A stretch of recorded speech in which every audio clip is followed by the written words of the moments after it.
This is Leon Bibb with breaking news. We want to bring you an update. We've been following all day. Former Cuyahoga County Commissioner Jimmy Dimora found guilty on 33 of 34 counts. Let's go live to the courthouse right now. You'll see live television pictures. Please, reaction.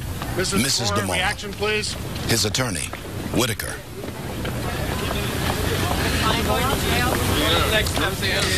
The Dimora What family. you can see was, Leon, this is Ron Regan, you can see Mrs. Lori Dimora climbing into a vehicle with her husband's defense attorney, William Whitaker.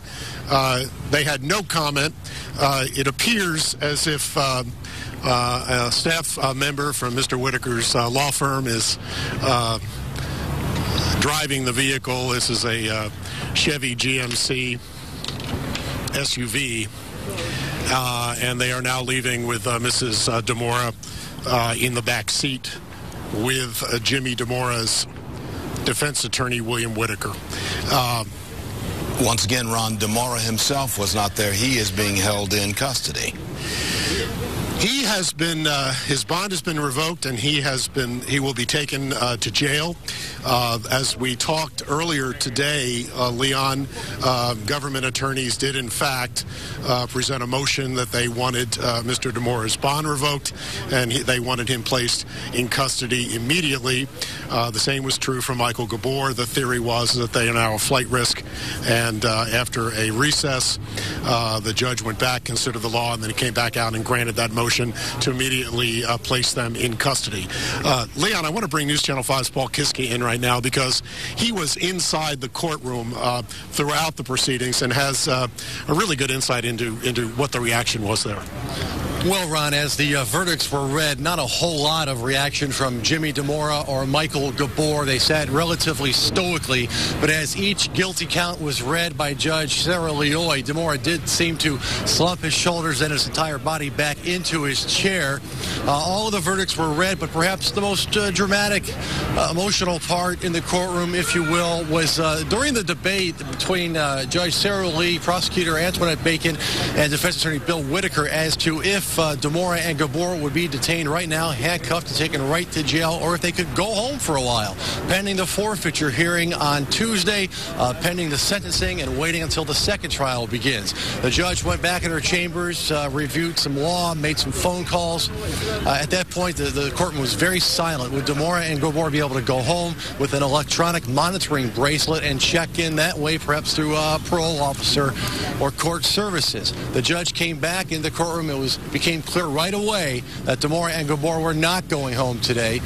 She said to the U.S. Marshals, these two men are to be detained starting right now because of their deception and because of their serious convictions. Prosecutor Antoinette Bacon argued with, not argued, but argued on her behalf with the judge that Dimora is looking at least 20 years and should be detained immediately, and he was. At that point, U.S. Marshal walked up to Jimmy Dimora, placed him in handcuffs. You can hear the handcuffs clicking. With that, Dimora smiled at his wife, Lori, smiled at his son, Anthony. Then he blew a kiss to his wife, Lori, who broke down in tears in her son's arms, who tried to console her. Dimora was led out of the courtroom in handcuffs. The judge told the U.S. Marshals to find a local suitable place for them to be held and detained pending the second phase of this trial. At that point, a U.S. Marshal went up to co-defendant Michael Gabor, got out the handcuffs, asked him to remove his necktie. He handed it to his attorney. At that point, the U.S. Marshal placed handcuffs on Michael Gabor and led him out of the courtroom. Just before being handcuffed, Dimora looked at Gabor and said, "Are you okay?" Gabor nodded yes, but at that point they still thought they were going home. So much went on in that courtroom. Before the verdicts were read, the silence deafening. A U.S. Marshal addressed the crowded courtroom, relatives of the defendants, and said the judge will tolerate no outbursts. And at that point you could hear a pin drop, and it was pretty tense from that moment on until the judge read the counts. Let's back in Chief Investigator Ron Regan for us. Ron, and it was indeed a dramatic scene. And what an epic fall from grace for a man that was considered one of the most powerful, most influential politicians in Cuyahoga County history, led out of that courtroom in handcuffs. In handcuffs, it is. And it's a startling sight, Paul, for you to have seen, and particularly as you recounted the reaction of Jimmy Dimora's wife, Lori. And as you saw here live just a moment ago, she came out of the courtroom. She needed to be helped into the car. And I'll also tell you that as she went into the courtroom just before noon today, when the verdict came in, we approached her, and her eyes were red and they were filled with tears. They had nothing to say at that point either. But it is as you say, a dramatic fall from grace after a 4-year FBI investigation, Leon. Ron Regan, let me jump in here right now. I know Paul Kiska may not be able to hear me, but you can relay the question. What was the mood when that first count came down of guilty under the RICO, the racketeering count? Now, that's the heavy one. That's the big one that right, as you see, it carries 20 years or so, if not more. What was the feeling in the courtroom when racketeering was found the guilty count? Yeah. Paul, bring us in a little bit on when that first count, the racketeering count, was read, because that was really an overarching count and sort of set the table for how the rest of that indictment was going to go. What was the reaction? Yeah, Ron, at that point, Judge Sarah Leoy said the United States of America, in the case of the United States of America versus James C. Dimora, on count 1, he is guilty of conspiracy to commit a RICO. At that point, not a whole lot of emotion, not a whole lot of reaction. There was still a lot of counts to be read. Everyone was warned to stay calm and not have an outburst. And then it became evident, it became apparent as the judge read each count that Dimora would be found guilty on nearly all charges across the board except for one that had to do with the dinner at the Landerhaven, I believe, not guilty on that count. And then Gabor waited his turn, and I could paint a picture to you in the courtroom since cameras are not allowed in federal courtrooms. Dimora is still remaining stoic at this point, but a bit slumped in his chair. Gabor, a lot more fidgety, just rattling around, moving his neck, his hands, waiting for his counts to be read. Then it became apparent that he was going to be found guilty as well. But again, to recap for those of you just joining us, the big debate after the convictions was whether Dimora or Gabor would be able to go home pending phase 2 of his trial, forfeiture, which means perhaps any money he has, his house. I'm sure Ron talked about that. But the judge said, no, you're not going home. Order the U.S. Marshals on the spot to place the handcuffs, which you heard click behind Dimora, and you heard them click behind Gabor, and then led out of the courtroom. And at that point, Dimora looked right at his wife and son, smiled at them, then blew a kiss to his wife, and that's when she broke down in tears in her son Anthony's arms. He tried to console her. Really just an odd scene, Ron, all the way around. We talked about it, an epic fall from grace. A man considered the most powerful, most influential politician in Cuyahoga County history, not even going home tonight. He's led away in the clicking sound of handcuffs. Because of the schemes, the scandals, the bribery, the extortion, the RICO, the racketeering.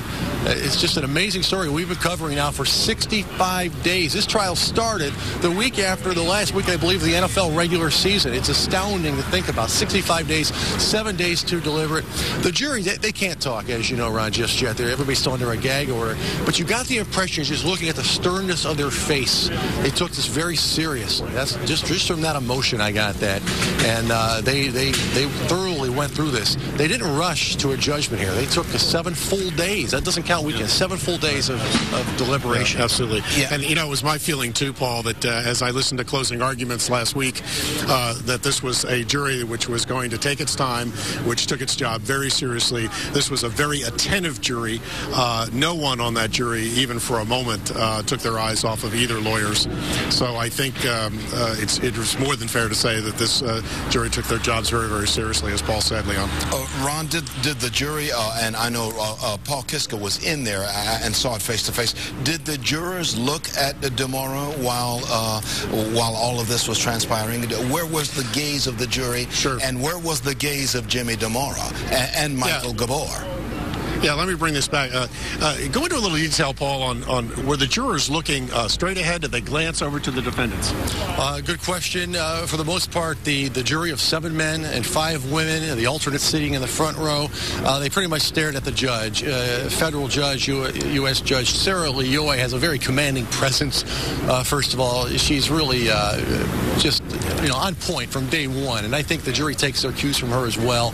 At one point, after all of the, it was just an interesting little moment. After all of the guilty counts were read by the judge, Dimora, who pretty much looked straight ahead and down and just kind of slumped, he turned and he looked right at the jury for a good 5 seconds. He just looked right into them, and then he turned back, and that was the most emotion we got from him. But an interesting case for so many reasons, as we've been talking about, Ron.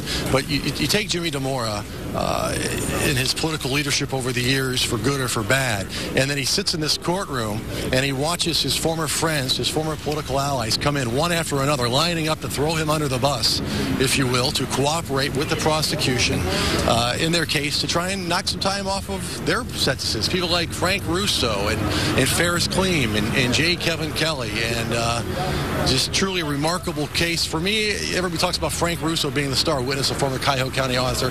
I thought Ferris Kleem perhaps stole the show in this one with some of his key testimony about trying to gain favor with Jimmy Dimora. Ferris Kleem told a story, Ron, if you will, that gives us some insight.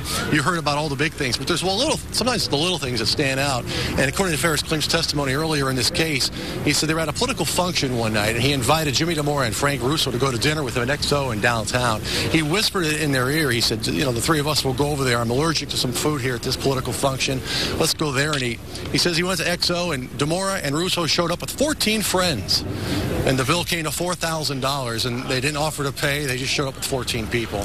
It's that type of feeding at the trough, if you will, that I think the jury was not happy with. Northeast Ohio, this is a work ethic place. You show up for work, you do your job, you tell the truth. Dimora took his chances with the jury here in the Cleveland-Akron area, and they didn't like what they heard.